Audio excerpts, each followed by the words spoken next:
institute that will appear on the e-certificate that will be generated. So please provide correct information. For this first session, I welcome Dr. Maniroja ma'am. We'll start with the first session. I request Amruta to introduce ma'am. Good morning all. A very warm welcome to each and every one of you. As this is the last day of FTP, I hope all of you enjoyed and benefited with the knowledge from our resource person shared with you. On behalf of ENTC department and the team Signal Image and Video Processing, a Practical Approach 2020, it is my pleasure to invite our today's speaker, Dr. Maniroja ma'am. Now, a short introduction about ma'am. Dr. Maniroja ma'am is working as a professor at Thadomal Shahani College of Engineering. Dr. Maniroja has completed her bachelor's from Government College of Engineering, Tirunelveli, Madurai, master's from the University of Mumbai in 2002, and doctorate in electronics from Sant Gadgapeva Maharaj, Amravati University, Maharashtra. Ma'am is a life member of IETE and ISTE. Her total teaching experience is 30 years in the same field. She is a recognized teacher of Mumbai University, a recognized postgraduate teacher, as well recognized PhD guide of Mumbai University. She has taken a part in many university activities, co-curricular activities, and the administrative activities like Dean Student Affairs, IET Student Counselor, NBA and NAC Coordinator. She has guided 7 postgraduate and 60 undergraduate students. She has delivered a guest lecture in many reputed colleges. She is a reviewer of Elsewhere Journal, reviewer of McGraw-Hill book on the information theory and coding. She is awarded as a Best Teacher Award TSCC in 1995, appreciated by IEEE VCT Student Branch. Received an Outstanding Reviewer Award from Elsewhere. Ma'am has published 3 books. She has published 100 plus papers in international journals as well as conferences. So, I request our today's guest to start the session on biometric application, biometric recognition, and case studies. Ma'am, please. Thank you, Amrita madam. Good morning to all the participants. Today, I am going to discuss on biometric authentication system, a case study. I am so happy to discuss this topic with 1500 experts of image processing and video processing. Yes, I'm talking about you only.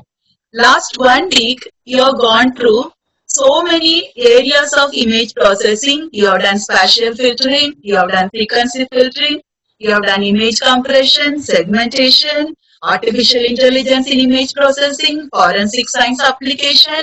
You didn't leave any topic. So I'm little nervous because I'm talking to experts. When I have gone through the attendance sheet, I have seen so many PhD candidates have registered, doctors have registered. Sir, for all of you, this will be very simple. Actually, this session is for the young faculty who wants to do something. Actually, they don't know where to start. They all want to do the research, but the beginning never comes. So this will help them so that they can start the research work. I'm going to give a very simple demonstration, very simple presentation. This is just a starting. I'm not going to explain any complex case studies. If you want to start a research in image processing, how you can start? As per Stanford University Professor Andrew, he always says, whenever you want to implement a session, you start with a small model and develop the confidence in that model. And once your confidence is there, you can spread your wings and you can go for a bigger model. So this session, we are going to implement a small model.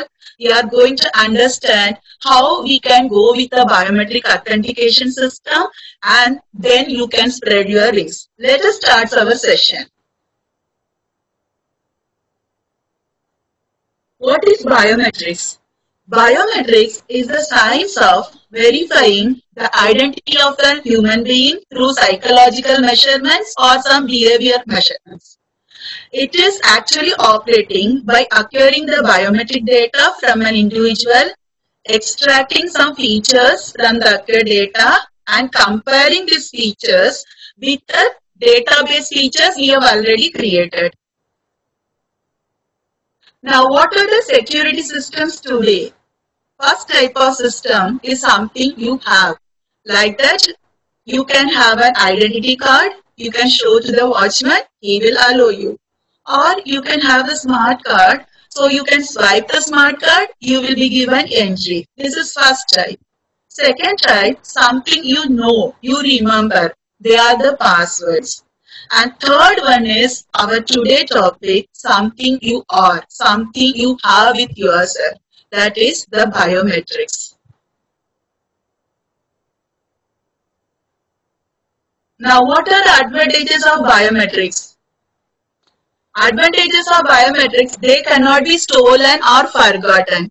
Now, we already told about the security system today. It can be identity card.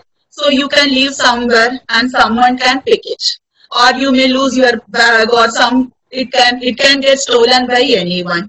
And you know, whenever we are registering for some site, they ask for passwords. So one site says it should be minimum 8 alphabets. Some site says it should have a capital letter. Some site says it should have a character, and some site it should have a number. So the way we keep on implementing the password, I think we might have created some 10 passwords, and the time we want to log in, I will forget my password. So this is not actually applicable for our system. It cannot be stolen or it cannot be forgotten. Second case, forging is difficult. We say forging is difficult, but I will tell you one practical example. I think most of you might have seen the movie Happy New Year. In Happy New Year, Abhishek Bachchan, he put a fingerprint mask and he opens that big room. And actual practical happened in Maharashtra.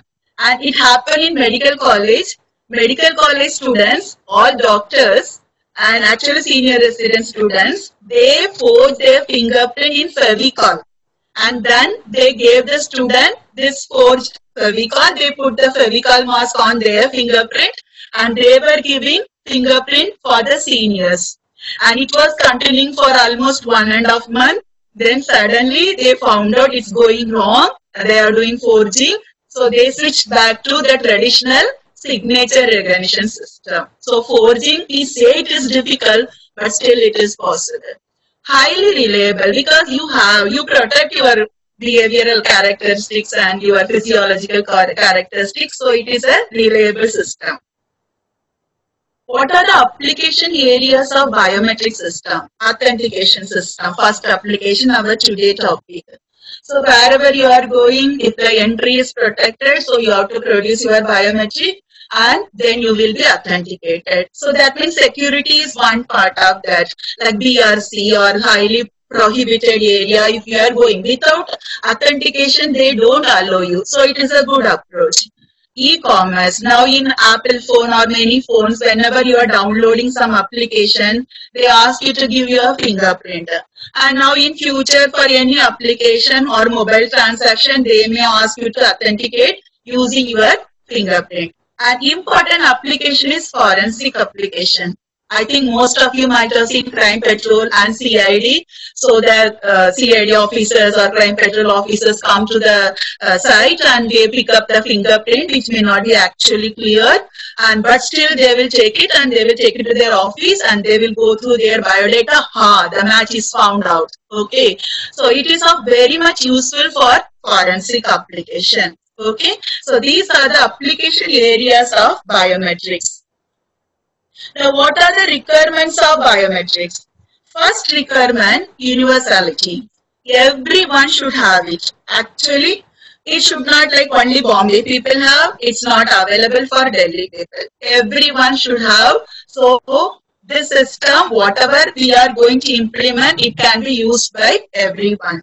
Distinctness. No two should have the same biomedical sample. So it should differ, otherwise you cannot identify each and every person. So two people, if you are checking the biometric, it should be totally different from each other. Permanence. It should be invariant over a given period of time. It should not change. Actually, here I want to give one example. So what happened when we have implemented this work?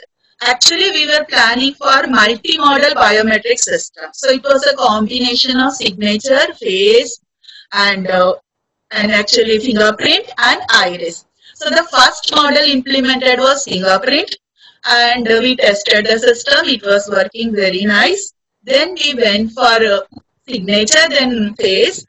And by the time I reached the last stage, fingerprint already checked very nicely. It was working. But suddenly I got a call from the guide. He said, you come and show your presentation. I was so confident it will not change. So I took the system to him and I was showing my first authentication fingerprint. He stopped to recognize me. I was under big shock. I did the checking, but my mistake the previous day I didn't check it. Then I couldn't, but what happened wrong? Then I saw my right fingerprint thumb and I saw a big cut. I had a cut in my kitchen 2 days before and I forgot about that. So when I was giving the fingerprint, because of the cut, it didn't recognize me. So then I realized, and then we thought the database we should not make, especially for ladies who work in kitchen, the right thumb we should avoid. So I advise my student to take the left finger, pointer finger. And with that, now also in my college, when I have given the sample, I took this left finger, pointer finger, because I don't want this problem to repeat again. So actually speaking, it should be invariant over a given period of time. Otherwise, this problem anyone can face. Collectability. We should measure some quantity or some parameter. We should be able to collect it.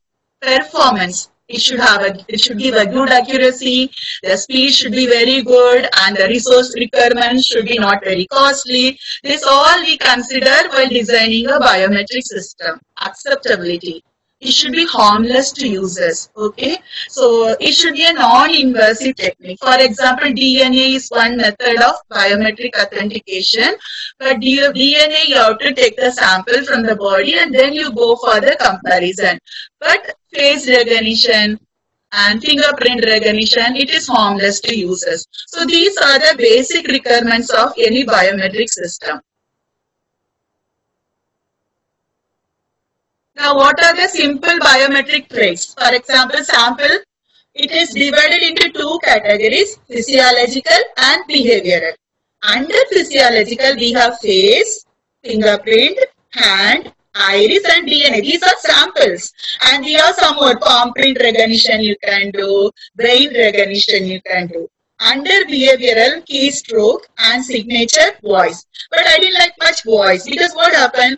Normally we used to get throat infection. So because of some changes in voice, when I used to recognize the system, it was always giving me some problems. So when I decided multi-modal, comfortably we have avoided voice and we did with face, fingerprint, signature and iris.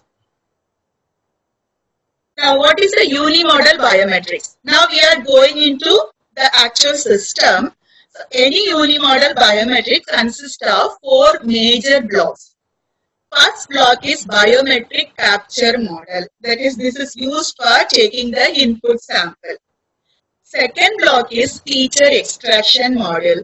And from the captured biometric, you have to extract some features. So, this model is used for extracting the features from the biometric. And then my matching algorithm comes. Now, matching algorithm will have actually 2 inputs.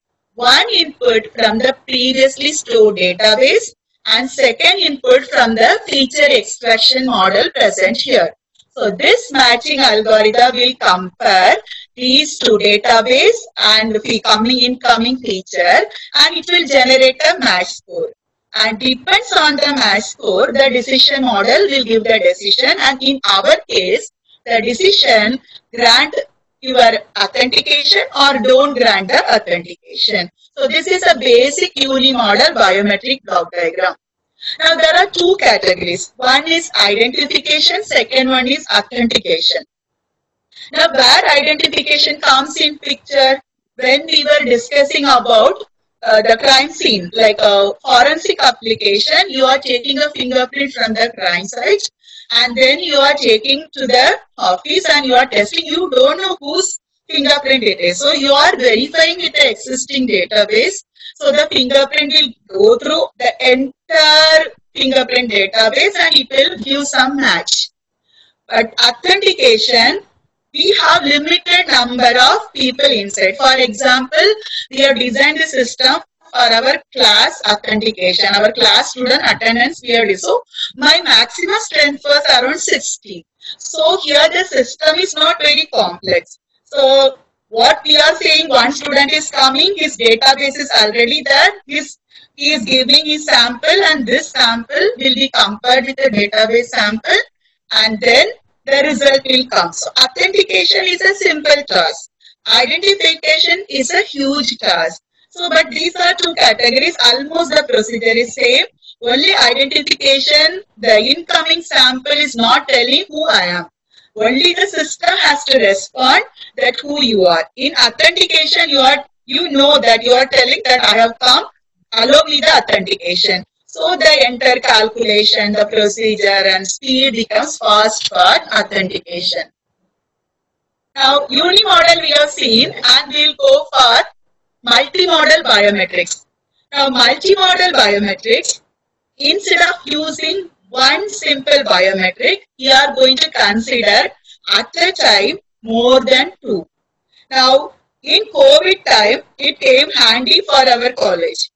Actually, we were giving our attendance through fingerprint recognition.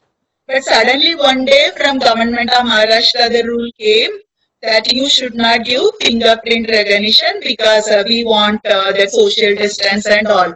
But I think our principal was knowing before that only about this. So he already implemented a multimodal system in our college. It can give face recognition based attendance or it can give fingerprint based attendance. So the day the circular came from college, he stopped the fingerprint. Yeah, so even signature we didn't allow because signature you have to touch the mustard. You have to use the pen. So social distancing may not be possible. So in that case, my face recognition system was very much useful. So whenever you are using more than one biometric, the user have a choice. Whether I want to give, I have throat infection today, I can give my face as a biometric. And I changed my full face and I put goggles and all, I can give my fingerprint as a sample. So this is called multimodal biometric. It's not only combining all different types of models for one category. It's not like that. Even under face, you can have multimodal system. Face, you can using statistical properties, and face, you can go for recognition using frequency domain properties. You can combine. This is also a type of multimodal system. But here, the multimodal system is combining different modalities. Now, this system gives better performance because if you keep either face or either signature or either fingerprint, any one system will identify the incoming user so the accuracy can improve. And more reliable because at least one system is going to give you the output.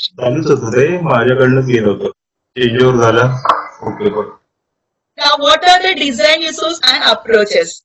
So, whenever we are designing a system, so first I have to decide what is my biometric sample I am going to deal with. So first I have decided the biometric sample. So once I have decided the biometric sample, then I have to go for which feature vectors I am going to extract from this biometric. So this is the first decision issue. Second one, once I have extracted the feature vectors, now how I am going to generate the match score, because I have to compare this feature vector extracted from the test sample with the database sample. So some way of classification I need. So how I am going to get the classification? So how I am going to generate the match score? So I have to design that. Then how I'm going to evaluate the system performance, like maybe accuracy is a parameter or time taken is a parameter. So these all design issues, before you start, you can just think and you can list. But when you start implementing, this will vary like anything. You might have started with one approach and you will end up with some other approach. Because the way, when you're starting your research, you don't know where you are going to land up.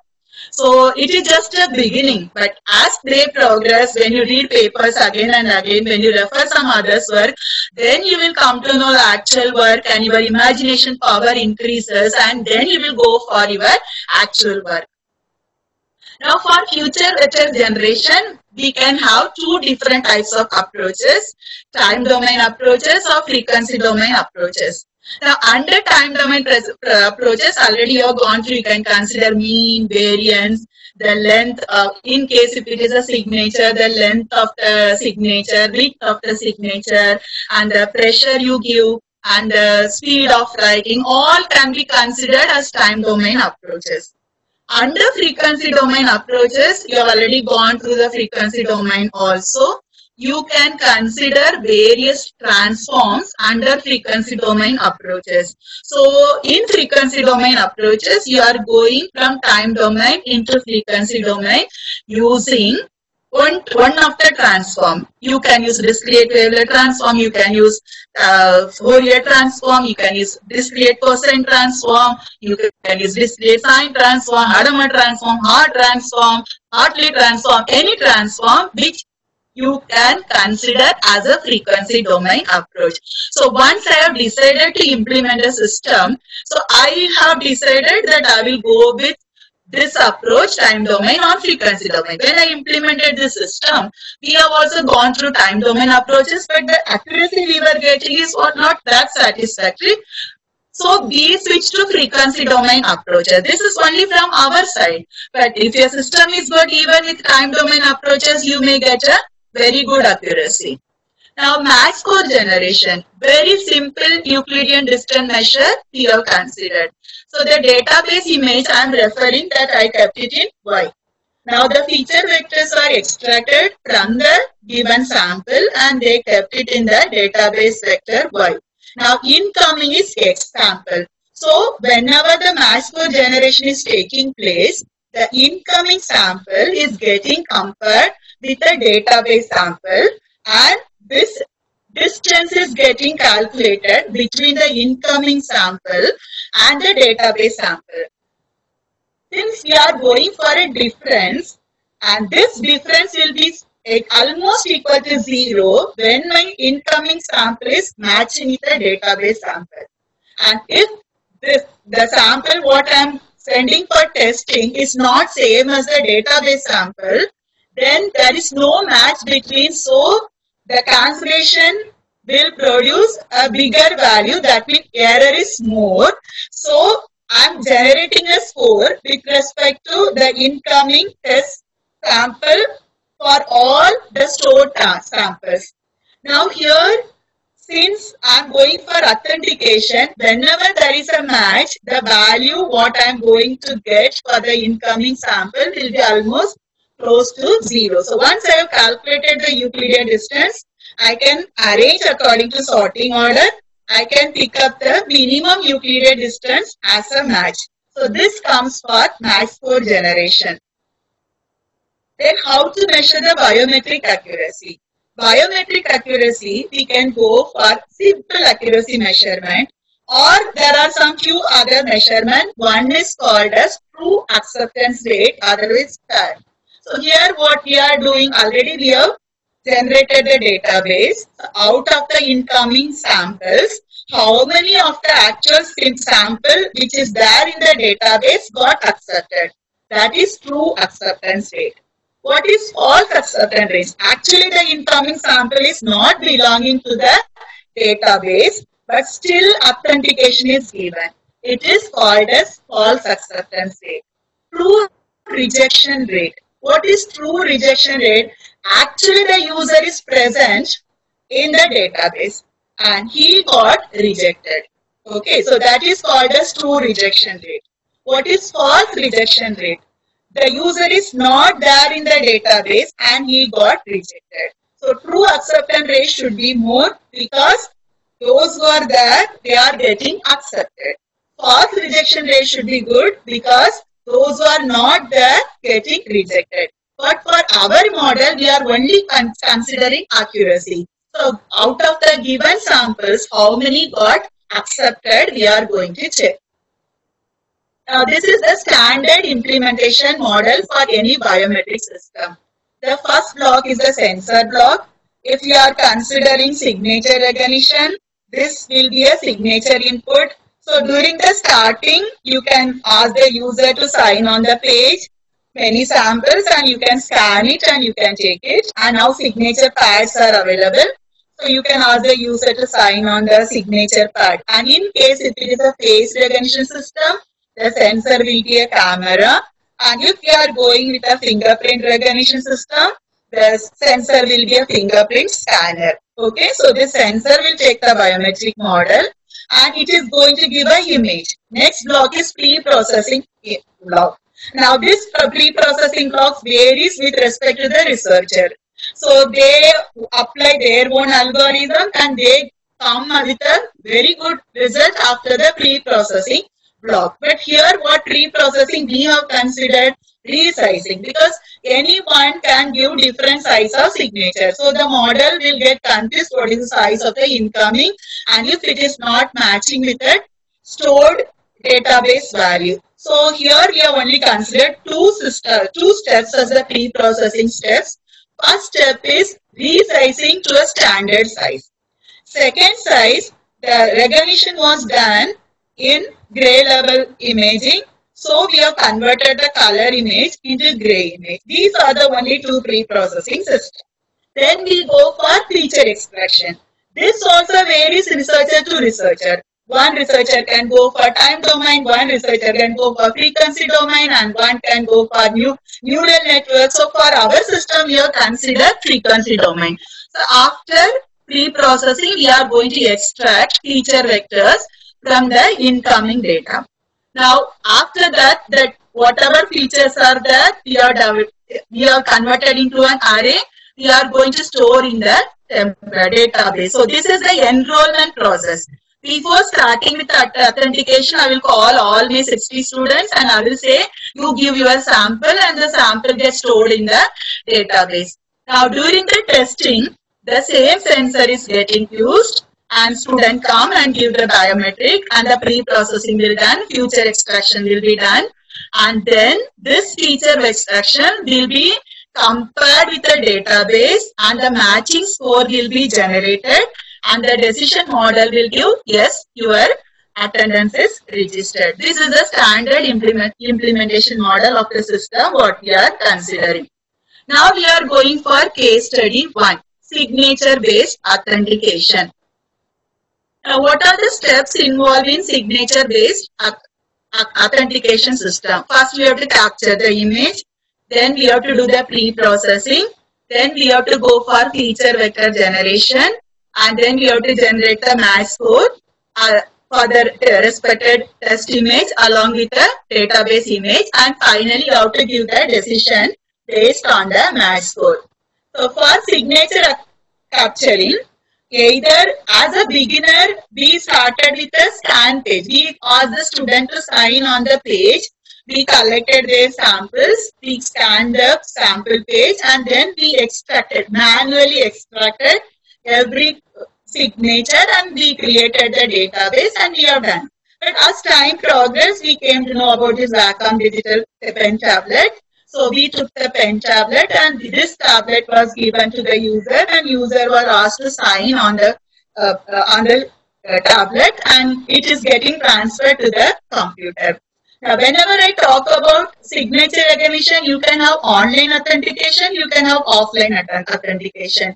So offline authentication, we were not much worried about the speed of writing and pressure of the given user. We only wanted the image and we were going for template-based recognition. So we didn't concentrate on the pressure and speed. We just captured the image and we have designed our feature extraction based on the image captured. So So this is a very good input device for signature capturing. And these are the few signature samples collected with a pen tablet. Now, we have considered 50 users. The database is going to be very small. It is not actually for practice, it's a prototype. So I'm giving the idea how to start. So we were implementing the system for our class attendance. So we have considered 50 users, and every user we have taken 5 sample signatures.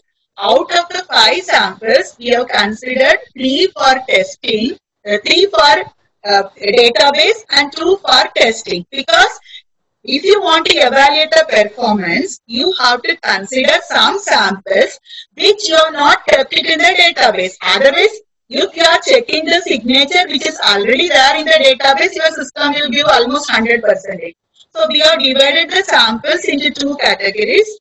One is the testing category, second one is database category. So in this system, we have considered 3 signatures for database generation and 2 signatures for testing the performance. Now, how the database is created? The user was called, he was asked to sign on the tablet, and then this user image has been read by the computer, or actually read by the MATLAB software, and then this image we have converted into a binary image.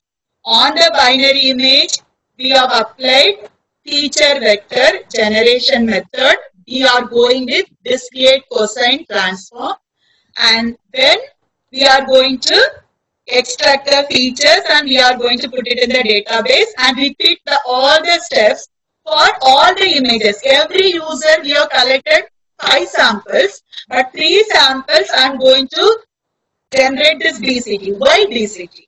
Now the next question is why DCT? Because already we have gone through discrete, you have gone through discrete Fourier transform, you have gone through discrete Taylor transform, and you have gone through discrete cosine transform also. I was always fascinated by discrete cosine transform because of the energy compaction property of discrete cosine transform.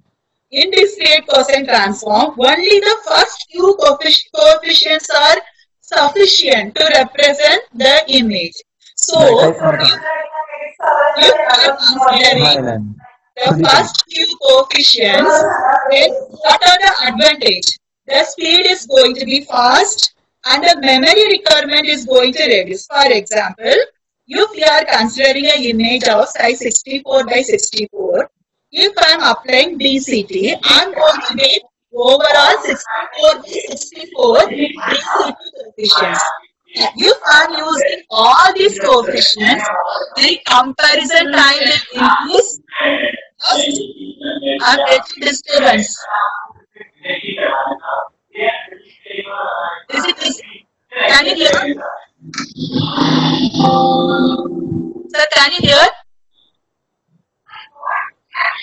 Can you hear my presentation? Sir, can you hear my presentation? Okay. So here,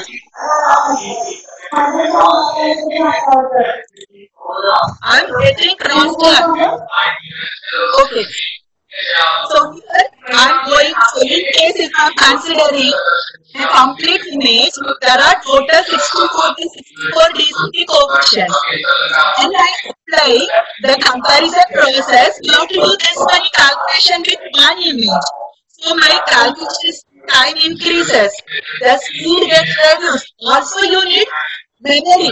But when I'm sure in the DCT, only first few coefficients are going to give me the better result because of the energy compaction property. So I thought about with DCT. So out of 64 coefficients, I'm only considering 64 coefficients, or I can consider only 32 coefficients. Because of this, my comparison time got reduced and my memory also got reduced. Now then second point, what we are going to get is zigzag scanning. Now what is zigzag scanning? In DCT, As per the theory, so if we go for a DCT of the given image, the left top corner will have the maximum value and the right lower corner will have the minimum value. They are almost equal to 0. So I thought of collecting only the top left corner. That is the reason we had gone for zigzag scanning. The number of coefficient selection. Number of coefficient, you can have 16 coefficients also. You can have 32 coefficient. You can go for 64 coefficient. You can go for 128 coefficient. So you have to select. Actually, this you have done as a trial and error. You have done 18 coefficient, you have selected 16 coefficients, you have selected 32 coefficient, and whatever we made one based on this only. That is the variation of high accuracy with respect to number of coefficients. Now, this procedure will be repeated for all the database images. Now, this is the zigzag scanning. Actually, in DCT, this corner will have the maximum energy and this right lower corner will have the minimum energy, and the maximum energy components are actually clustered around the top left corner. So how I am going to collect the values using zigzag scanning in the Z manner. So this way I am going to collect my values and I am going to collect. This is one size of 8 by 8. That actually is 64 by 64. So if it is an 8 by 8 size, I may check one total 64 coefficients are available, but I may check only the first 8 coefficient which is collected on the zigzag manner, and this is done mainly because the energy is clustered towards the top left corner. Now, so we are done. We have captured the image, we have done the pre-processing, we have extracted the feature vectors, and this image shows feature vector corresponding to one user as associated with one sample, associated with a second sample, associated with a third sample. Okay, so this with respect to one sample, we have created the database. Now, when I had gone, I have created a 3-dimensional vector. Now, this table shows these values are corresponding to first user 3 samples. So, these are the DCT values associated with the first user. This way, I have collected for 50 users and 3 samples. The vectors are created and kept in the database. Now, during the authentication phase, the same way test image has been collected from the user. It has been converted into a binary image, extracted the feature vectors, and remember this image is not present in the database. This is totally a different signature. So this signature is compared with this actually feature vector is compared with the database feature vectors, and we are calculating the Euclidean distance. So as per what we have discussed, if this incoming sample is matching with any of the database sample, it will generate minimum Euclidean score. So we are calculating the Euclidean score for all the database images, and we are identifying which database feature vector is giving the best match. Now, we have calculated the distance, and from that we are identifying the minimum distance. Then once the minimum distance is identified, now I have to recognize this minimum distance is associated with which user. So that is my next part. So once this is also done, now the left out is I have to give the result, whether the sample has been accepted or not. So this is one example. And actually we have tested the signature sample of 5th student 4th sample, which is not stored in the database. But when we have done the authentication process, it gave a match with the same user. That's what 5th user 1st sample. We kept 3 samples in the database. So 4th sample, which is not actually used for feature vector generation in the database is coming as a input test image, and we are extracting the feature vectors from this test image, and we are comparing. Oh good, it gave me the recognition with respect to the first sample of the same user. Now this process we have completed for the entire database images, that is 2 samples per user. I kept it for testing. So total 50 user. That means I have tested the system performance for 100 samples and we got an accuracy of 98. Very good. But as again, it is a very small database, and if you are checking the actual real life database where you have lakhs of images, we may not get this accuracy. And computational time also very small, because the training consists of only 50 images, 3 samples, overall 150 images only. So that the database generation got completed only in 3.8 seconds. And when I tested one individual sample, the time taken was 1.72 seconds. So I was very happy. So with this signature recognition I have done. So I took the result to show to an expert. So first, when I was showing the expert, first he asked, "Madam, have you considered intra-class variations?" I was thinking for a second, why sir I have to consider? Then he said, so whenever you are not going to give the same tablet for everyone. So when you are designing a system, the user may send the signature, what he has taken through some device, and he will give you. And database, while creating the signature, might have occupied the tablet area what we have provided. But this actually, while signing, that signature may be small in size.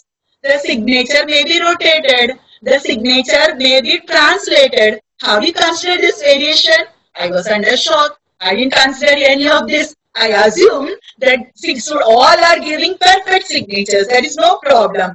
So then we concentrated on this issue of the signature recognition, how to tackle it. So always I think as a beginner, like if I'm approaching as an electronics and communication engineer, I'm not a computer engineer. So my programming may be sort of crude programming. My thinking algorithm may be some sort of crude.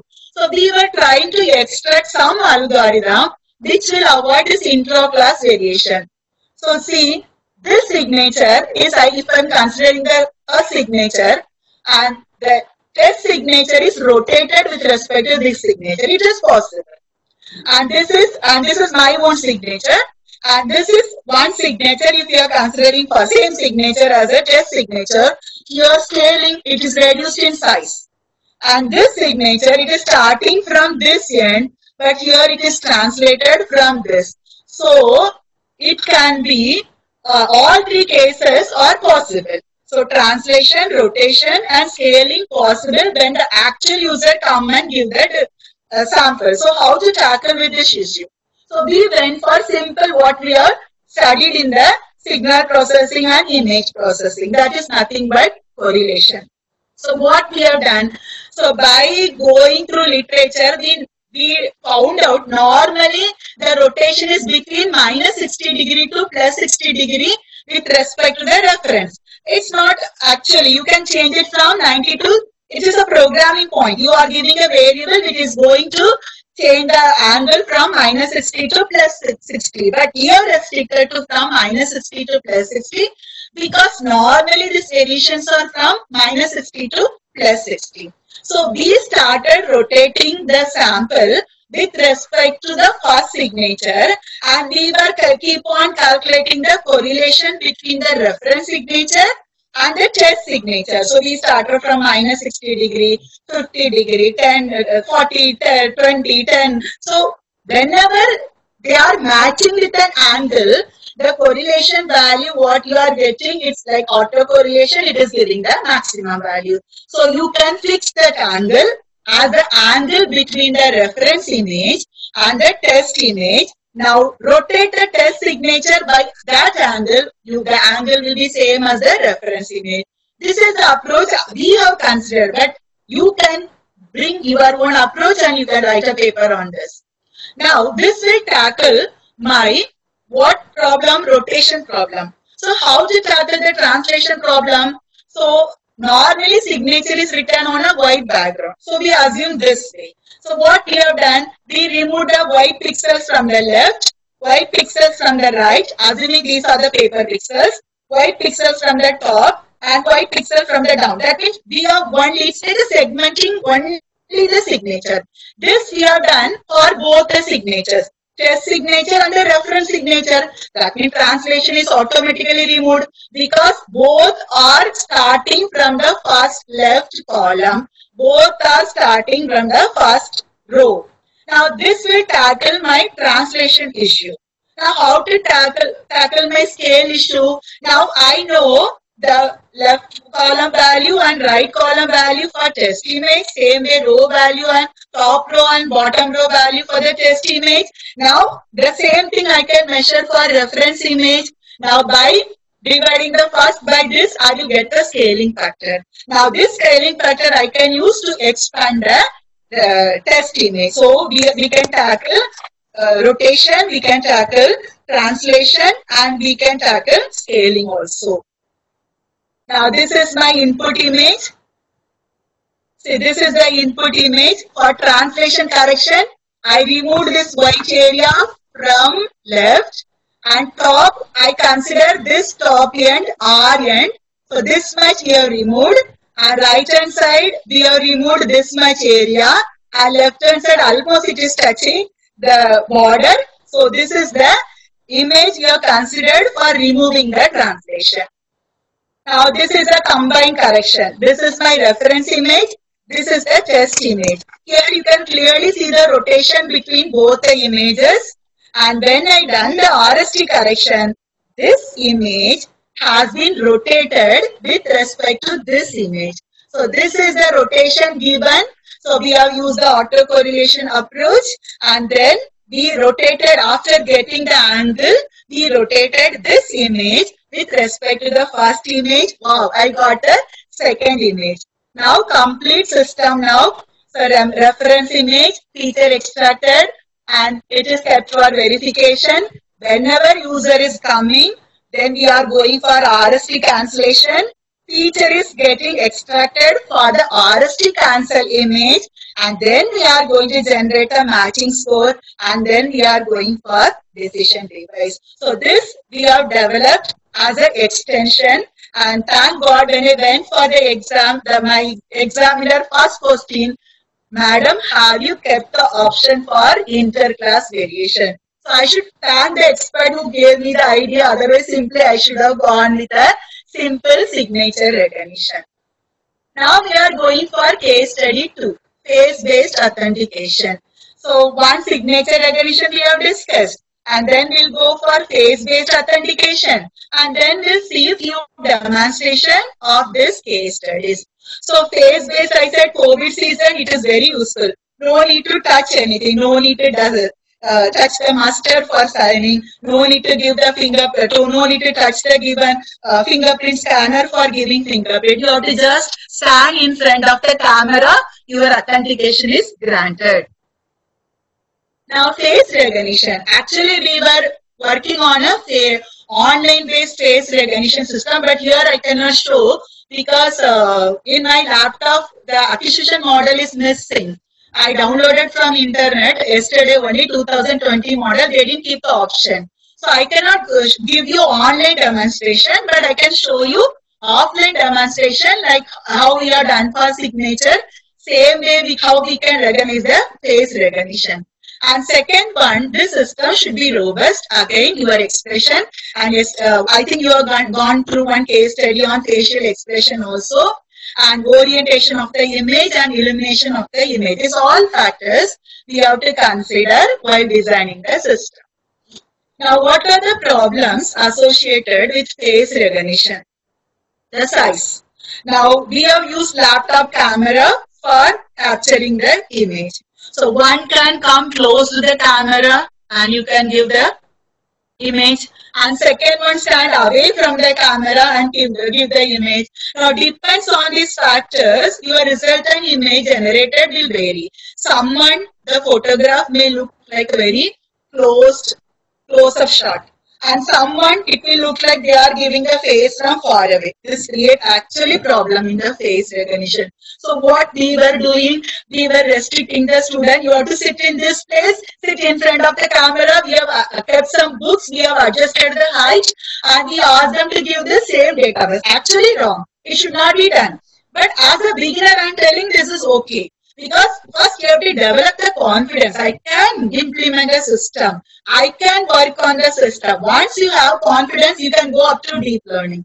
So size is creating a problem expression.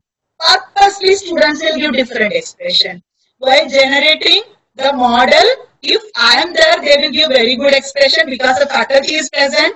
But if I am assigning the same task to some students, collect the samples of your class, they will give all different types of expression. So you may not know when they are actually doing the recognition, what type of expression they are giving. That also will create a problem. Pose variation. So you may turn to one side or you may lift your face. This also gives a problem.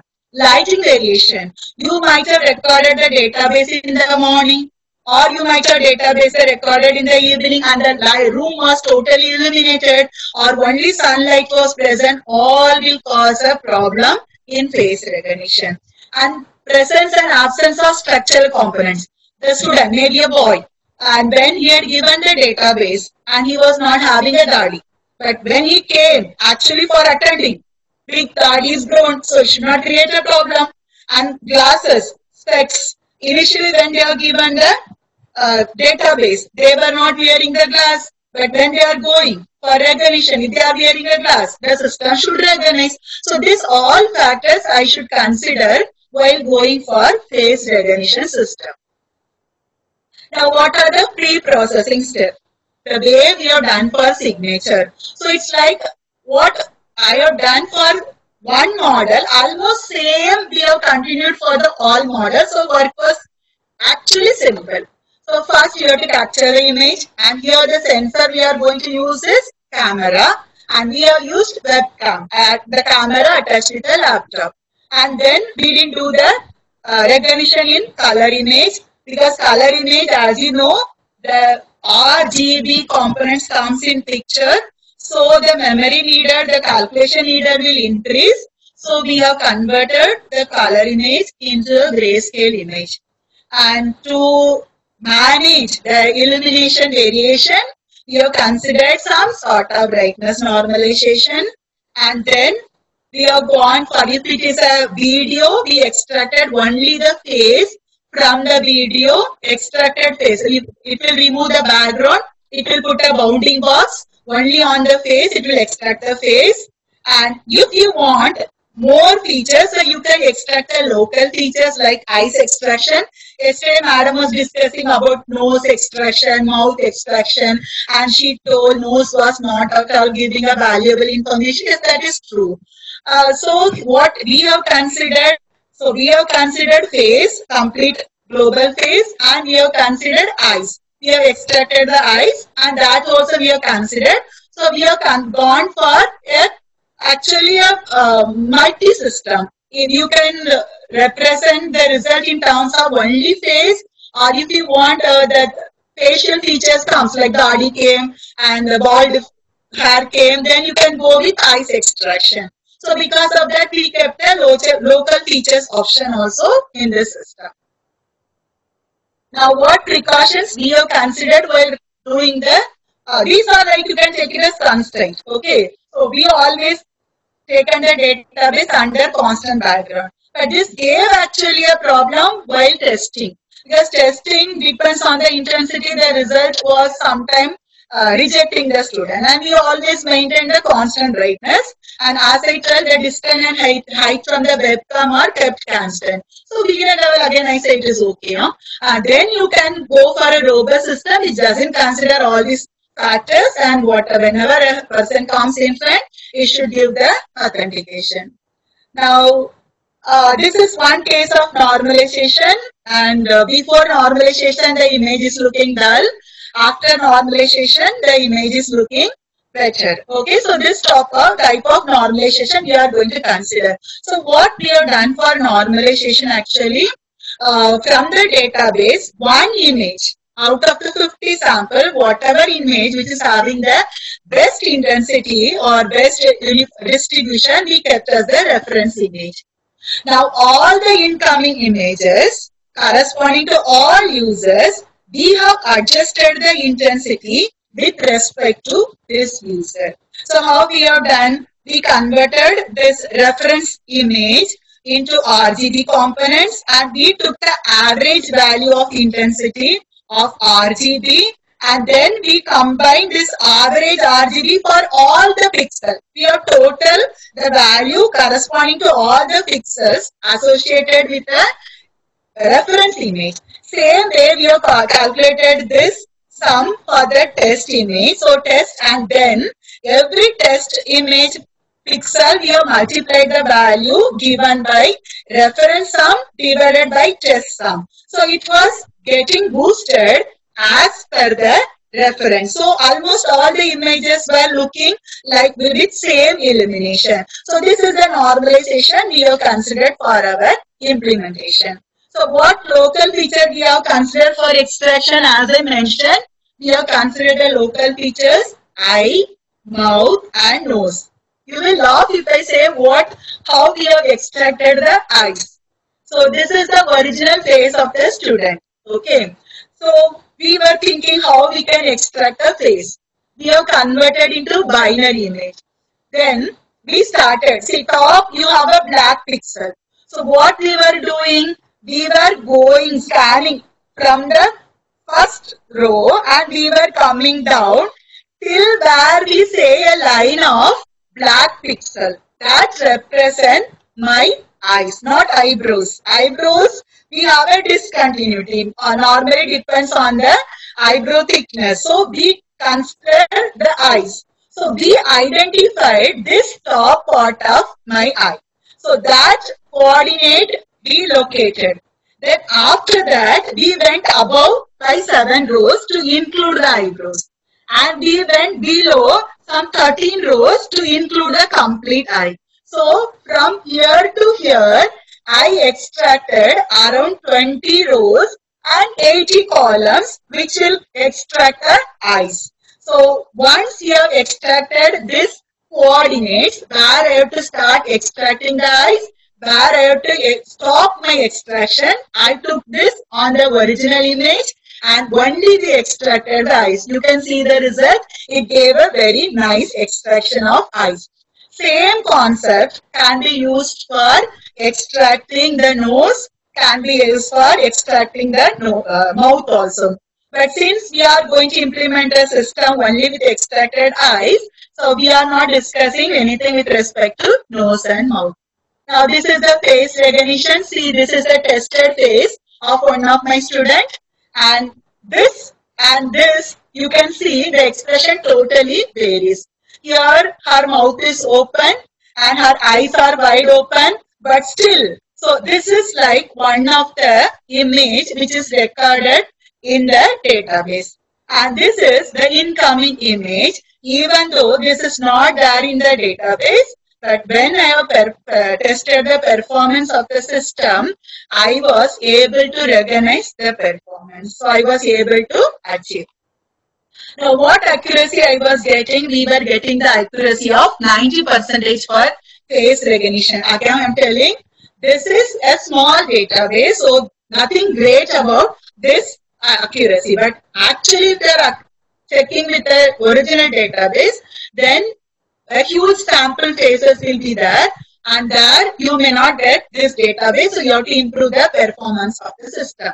Now, what is the advantage of this system? Since I have kept signature and face, I can design a multimodal system which will give authentication either based on signature or either based on face. This is one type. Or I can go for parallel. Both should get recognized. For example, highly prohibited area you are entering. So if you are entering a highly prohibited area, then the problem, they may not allow only with one. For example, when they are collecting our Aadhaar card, they are going for fingerprint, they are catching your photograph, they are going for iris recognition. All these features they are considering. So this model can be anytime can get converted into a parallel model, or it can be used as a single model. But what is the difficulty? So we can see this difficulty with respect to my face recognition. What I said in face recognition, we have considered the recognition with respect to the total face, complete face, and only with respect to eyes. So we can go for either or.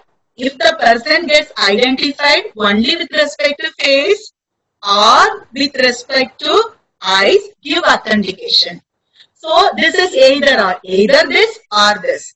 So your accuracy can be increased. You can go for single model, same system, you give authentication only using face. You can have one more variation, or you can give authentication only based on eyes. You can have one more variation.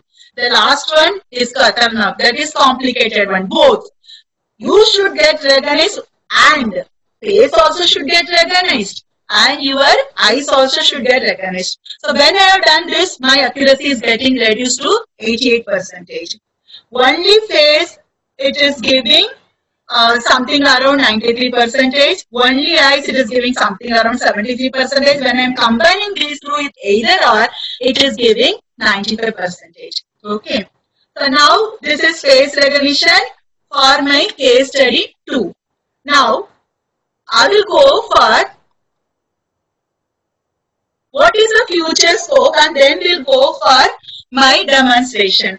Actually, neural networks is not future scope. For me, it was a future scope that time. What happened? I comfortably selected discrete cosine transform because I know I have studied the discrete cosine transform. I know which is very easy.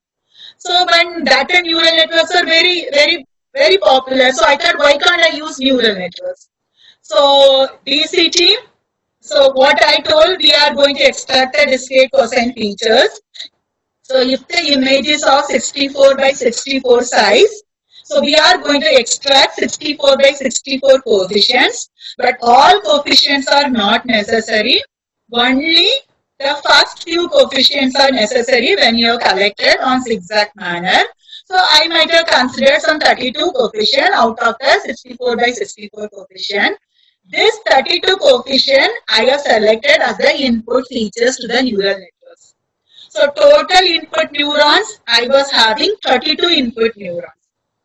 And I had 50 samples. So that means I was having my output, neural net output neurons corresponding to 50. Because 50 users should get recognized. So input 32, output 50. And then I considered some hidden neurons also. Now I started the training. So it continued the training and I was able to get the result around some 70%. Then I asked what I should do.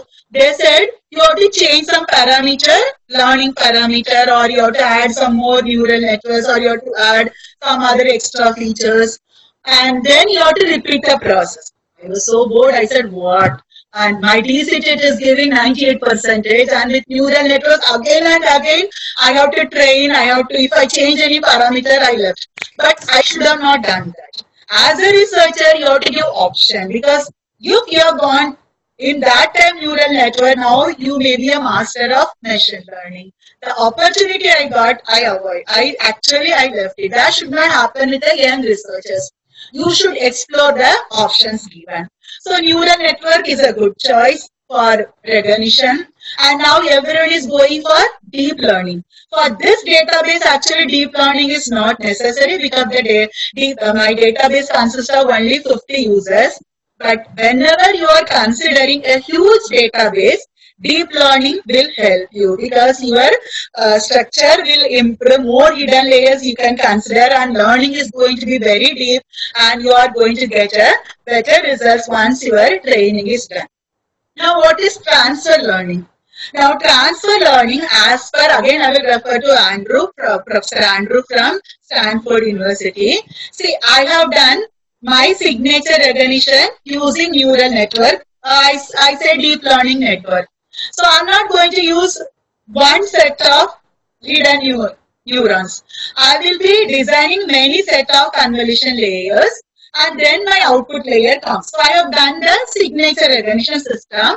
I have implemented a neural network for recognizing the signatures and I got output. Okay. Now what does transfer learning means? Instead of signature input, remove the signatures. You have already designed the system. You give the features from the face recognition system. Okay. And then output layer you change because the training, the pre-training will be with respect to your signature recognition system and few output layers will be changed one, new layers or we are extending to recognize. So we are transferring the learning gained by one recognition system to another recognition system. Now here, since both are images, we are dealing with images. Fingerprint also image, signature also image we are dealing, and even face recognition also image. So this system may help you. So your actually learning will converge fast. So we have transferred the learning from one network to another image, and so the designing the system task can be reduced. So this is called as transfer learning. So you can work on transfer learning. Next option is multitasking neural network. So we have done signature recognition using neural net and face recognition using neural network, and then you can go for fingerprint. Now you can combine all. So you are having a complete model. One set of neurons will give signature output. One set of neurons will give face output. One set of output neurons will give fingerprint network. This is also current research area. So the current work, deep learning, transfer learning, multitasking, you can go for signature recognition, face recognition, and your any new features you can identify. People have done palm print, brain recognition, and you can work on DNA recognition. So these all are about the presentation today. Now we'll go for the demonstration. I will show few demonstration of what we have discussed. If possible, I will just give the guidelines about what programming techniques I have used, and then if any questions are there, I'll come for the questions. So now I'm removing the screen. I will go for MATLAB screen.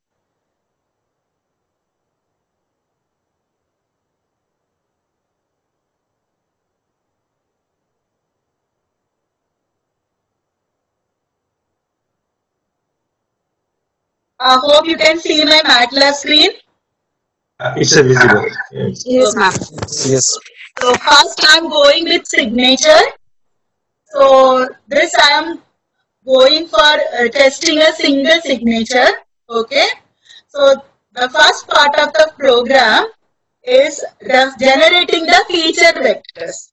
So as I told, I have kept 50 samples, 50 users, and I have collected 3 samples for every user, and this sign, this is just how I have stored in the database. I have stored the image, signature image with the name sign1_1. So to call that, I am calling as a sign image. Okay.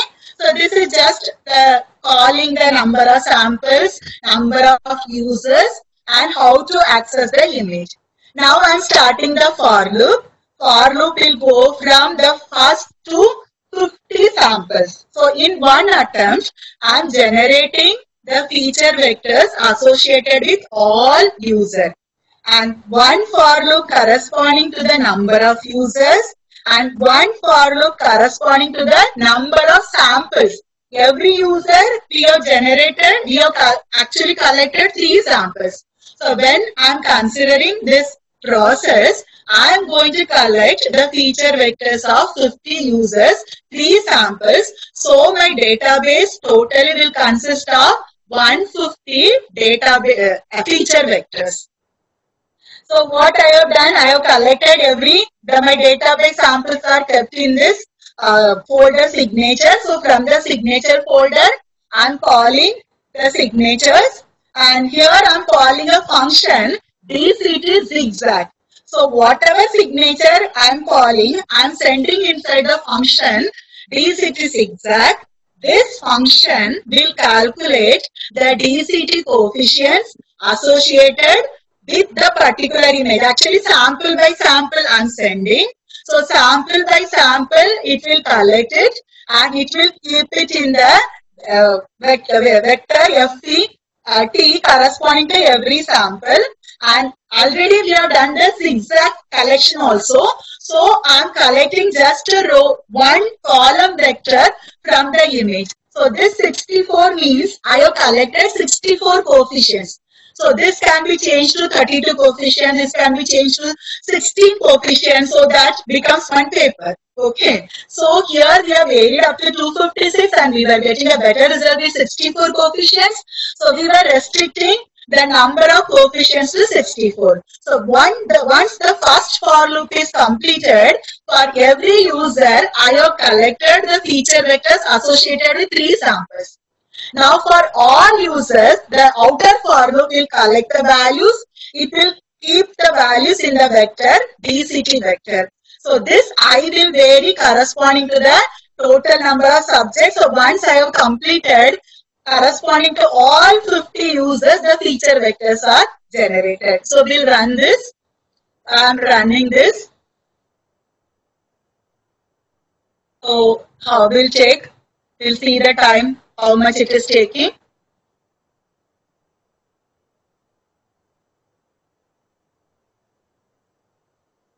So feature vectors got generated. Now it has taken 12 seconds for 50 samples. Now we'll go for testing the signature. Almost the process is same. So we have generated the database which is already ready. So the enrollment process is completed.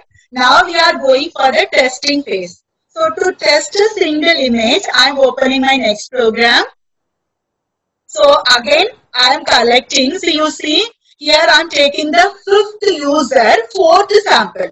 So 4th sample that I have not considered for generation of database. So when we have collected the database, we have reserved 2 samples from every user for testing purpose and 3 samples for every user for training purpose. So here for testing, I have taken 5th user 4 sample. Now this is actually going to happen when we are going for online authentication. Any signature of the user will come with variation. So here we are taking the 4 sample of given user and we'll test the performance.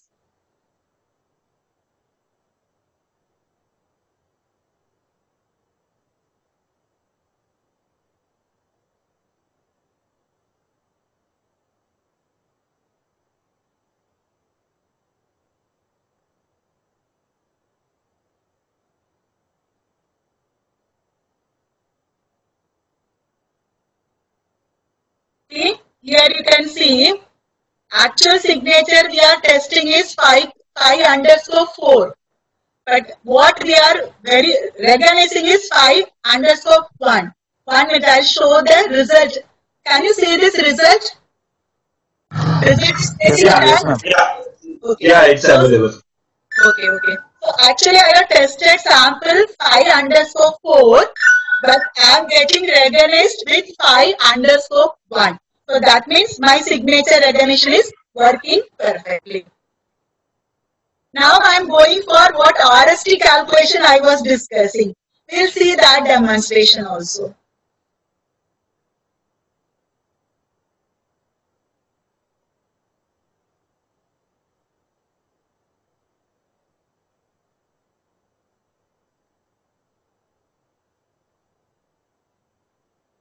So this I have named with RST calculation. For your reference, actually I have taken a signature which is rotated by 20 degrees with respect to the reference signature. Okay. So reference signature what I have given originally, and reference signature, this value represent, it is rotated by 20 degrees. So now we will go for testing this, whether it is able to detect the rotation and it is able to reproduce the same signature with respect to the original. We'll run this example and we will see.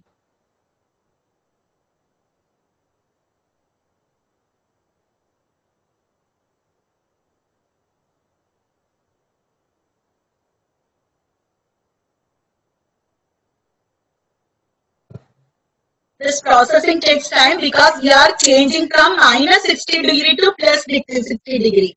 Even though we have kept our signature is having only 20 degree variation, but it should be a robust system. So we have started with minus 20 to plus 20. Now see here, you can see the angle minus 20 you got. So here I have taken a template which is having a 20 degree minus 20 degree rotation with respect to the system, and then I have detected because my value I am going from minus to plus 16 step of 1 degree. That's what I'm getting minus 20 degree. I'll show the result over here.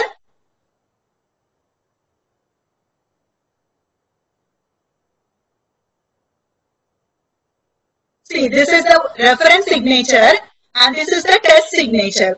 And you can see the rotation between these two signatures. But when I have done the RST calculation, this signature got rotated with respect to this signature. Also, it got readjusted to the size of the original because we have done translation adjustment, we have done scaling adjustment, and we have done rotation adjustment also. So now I am checking this signature along with the database. I am going to get the better result. So this is for signature recognition. Now we'll go for face recognition, that is case study 2. As I said, this is a very simple demonstration to develop the confidence. It's not a huge program. It's a very simple program. When you start with, always start with a simple model and then go develop your model and go into the higher version. So now we'll go for face recognition.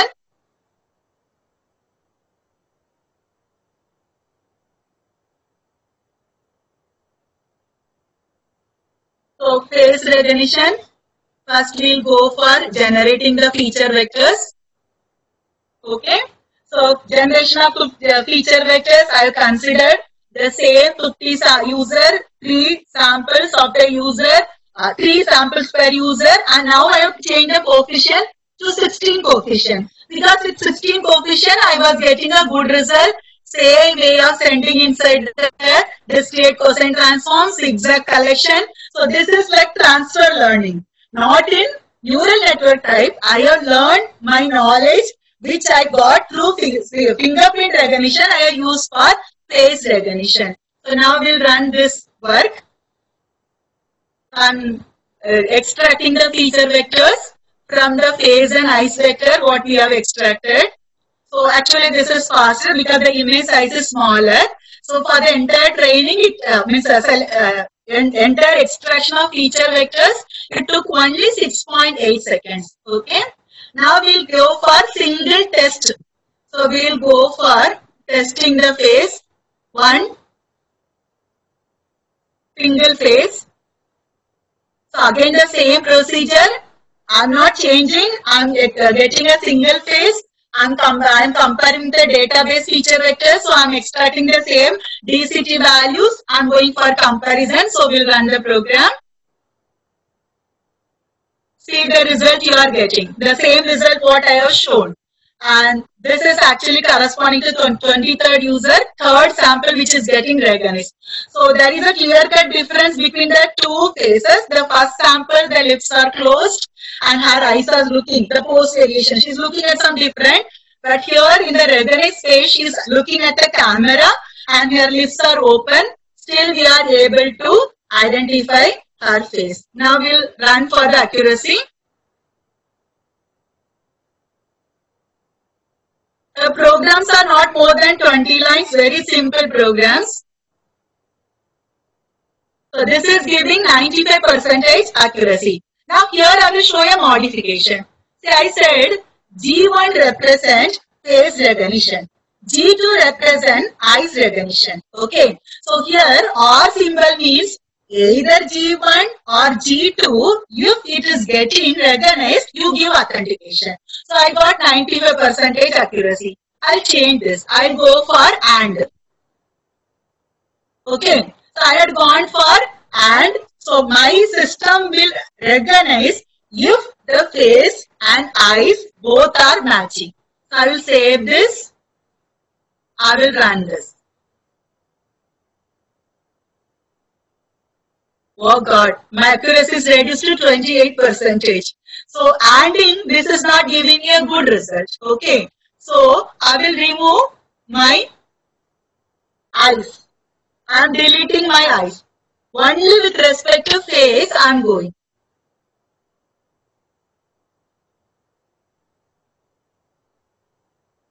I forgot to put the semicolon. It's giving 89%. So by adding eyes, I was able to get 95% recognition. So this is the actually advantage of multi-modeling system. Same way, if you want to give authentication based on anyone, so if you are combining either signature, either face, or either fingerprint, either voice, I'm sure you will get 100%. Okay. Now we'll just check the pre-processing aspect of face processing.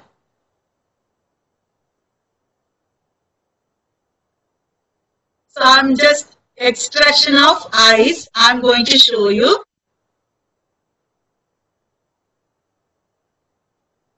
What concept I said? We are going from the hair black and then we are going towards eyes.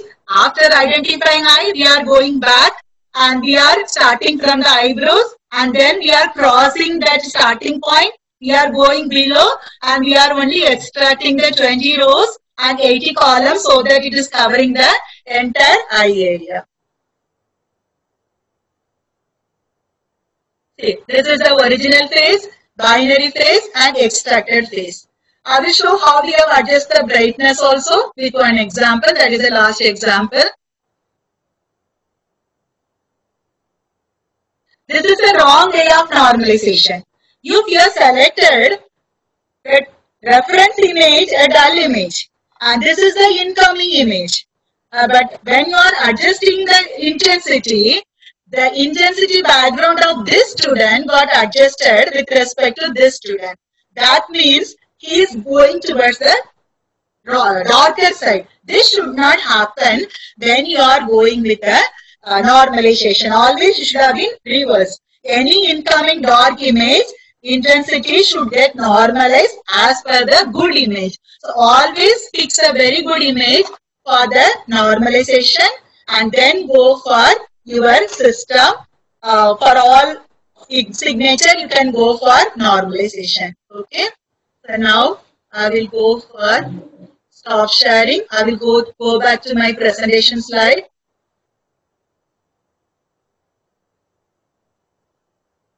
Once again, I'm Aniroja.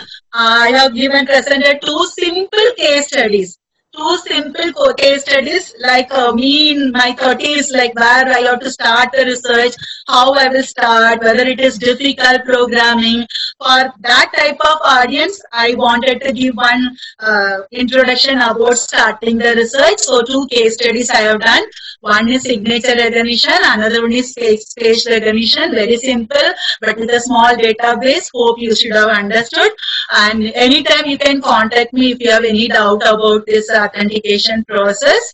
And then my email ID is simple maniroja@yahoo.com or maniroja@kadumal.org. Both you can use for your sharing your doubts.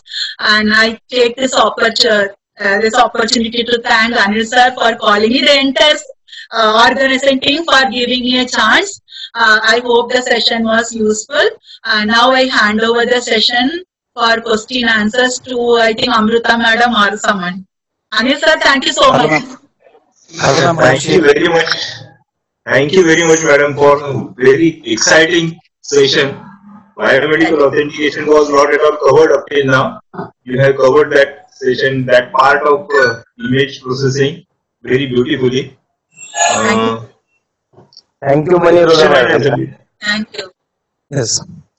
Hello, Maniroja ma'am. Mahesh here. Yeah. We'll start question and answer session. Yes. Thank you, ma'am, for discussing diversified case studies of biometric recognition.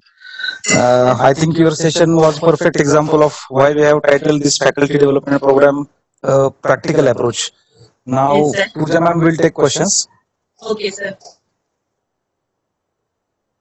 Hello. Hello, madam. Thank you, sir. Thank you so much, ma'am. We will take first question, which is asking by Dr. Sanjay. Can deep learning be used for biometric?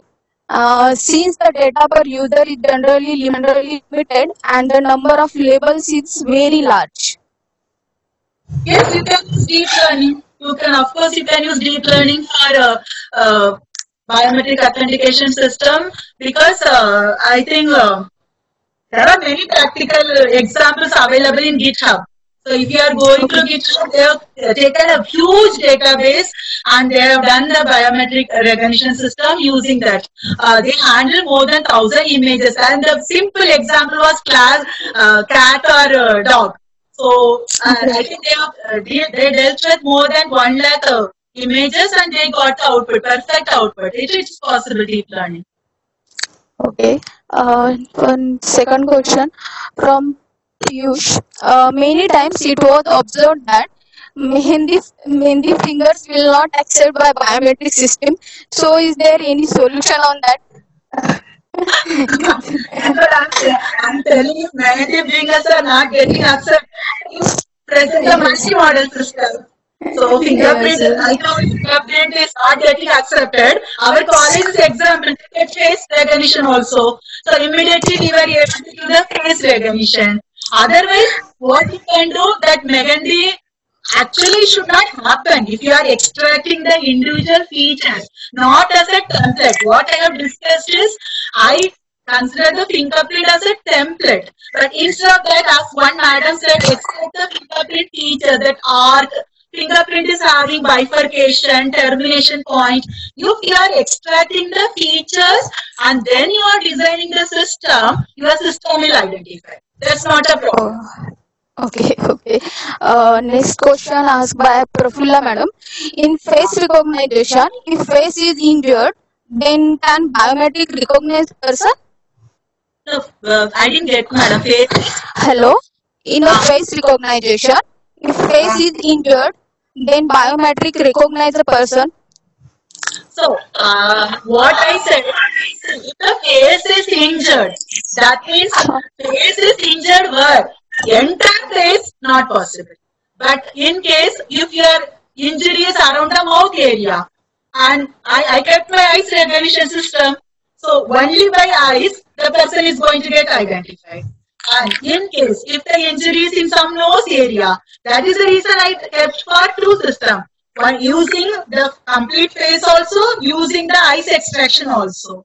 So again, it is some sort of multi-model system. And we considered a student who gave the biometric without the dadi, and then we tested his system with dadi. The system was able to identify.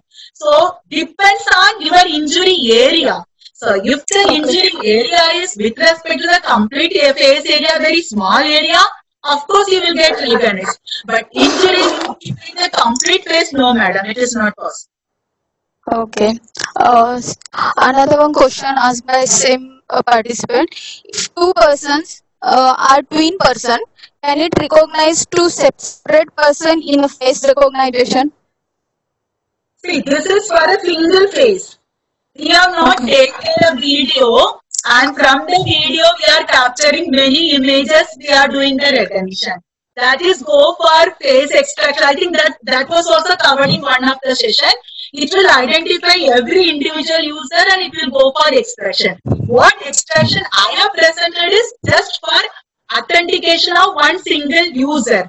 We were not actually, if you are going for like who all are present in the room, then that case your system can identify all the different users. But this system presented was identifying a single user. But of course you can implement a system by extracting the individual features from the video, and then you can go for recognizing by sending the faces one by one to the system. You will be able to recognize. Next question asked by Sheetal Power madam. Whether approach of DCT will be robust for large data set in thousands and lakhs? No, that's what I told initially.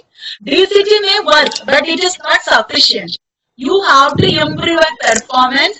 See, I didn't test the performance in a long database. I said my database was having only 50 samples. Your DCT work is perfect. But when I increased the sample size, I didn't get the same accuracy. But our aim was only for implementing for a class attendance system where the strength is not more than 80 students per class. The system was perfect. But when you are going for the huge database, we will always recommend go for a better like PCA approach.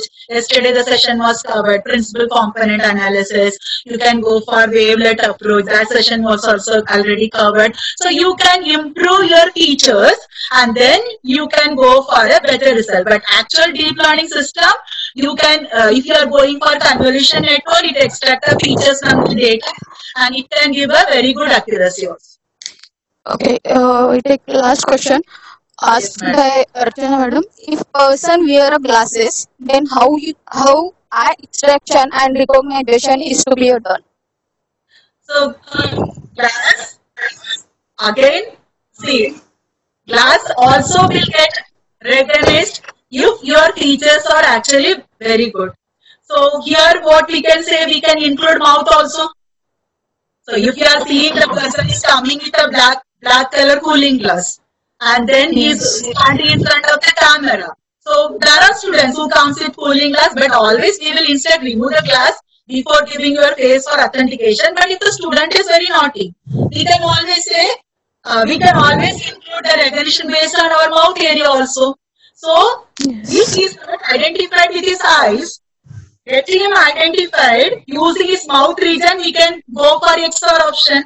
So he will also get recognized. This all are in your designer's hand. So how you want your system should work, you have to think and you have to implement. You can keep on increasing the complexity of your system. Okay, thank you so much, ma'am. Thank you for such an informative session. I hand over to Amruta Mohita madam for vote of thanks. Ma'am, please. Thank you, ma'am. Thank you. Good afternoon, all. Dear Manuraja ma'am, please accept our sincere thanks for outstanding presentation you made today. Thank This you, ma'am. slide gives us a brief idea about the signature authentication, face authentication, or the parallel both authentication, how the taste signature and the reference signature correlate with each other, and its MATLAB execution actually. That we couldn't have gained in any other way, ma'am. Thank you very much for sharing your time with us. We all are agreed that your lecture was the most interesting we have had with this FDP. Thank you.